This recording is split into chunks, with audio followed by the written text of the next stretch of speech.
Plane যায়। আর হলো এই যে ইন্ডিয়ার বর্ডার, এই যে কাডল গাছটার পরে হচ্ছে ইন্ডিয়ার বর্ডার, আর এই যে প্লেন। এদিকে আশেপাশে আগরতলার এয়ারপোর্ট আছে। এমন কোনো গাছ নাই যে এখানে নাই। এই যে এটা লিচু গাছ, লিচুর অবস্থা হচ্ছে এইরকম। অ্যান্ড এটা হচ্ছে গাব গাছ। অ্যান্ড লুক অ্যাট দিস, গাব ধুইরা একদম জমজম কম কম, মানে ঝিক্কা ধরছে, যেটা ব্রাউন পাড়ের বাসায় বলে। মাশাল্লাহ মাশাল্লাহ। তারপরে এখানে অনেকগুলা গাছ আছে যেগুলোর নাম আমি জানি না, জাস্ট আমি আম গাছ চিনি। এই যে আম গাছ, ওইদিকে কাঁঠাল গাছ আছে, এখানে বেগুন গাছের চারা লাগাইছে, আর অসংখ্য গাছ আছে, অসংখ্য গাছ আছে যেগুলোর নাম আমি জানি না। এই যে এটা একটা লিচু গাছ।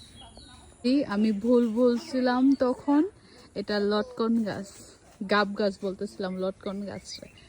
My mistake, I am sorry. And here is my Kallu জামাই looking at me, যে আমি কি করতেছি। And the way he look at me, I just fall in love again and again and again. And your child going there, যে দিকে না, এখান থেকে একদম ওই দিক পর্যন্ত আমার বোনের জায়গা। মাশাআল্লাহ। এরকম এটা আবুলুশন এটা জমি আমাদের। এর মধ্যে এদেরকে বসাইছে, এরপর থেকে আমাদের মধ্যে একটা ফ্যামিলি বসে।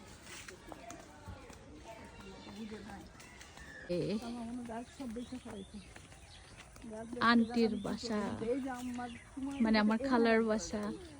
এত সুন্দর একটা জায়গাতে, মানে এই পাশে খালি ক্ষেত, কারো বাড়িঘর নাই, আর এই যে সবার মাঝখানে, মানে সবকিছুর মাঝখানে খালার বাসা।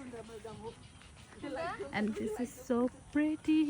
কত আম গাছ, মাশাআল্লাহ।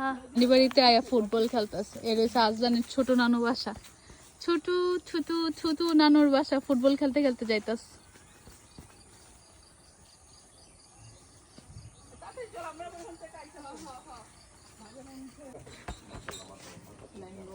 হ্যাঁ, ম্যাঙ্গো দিলে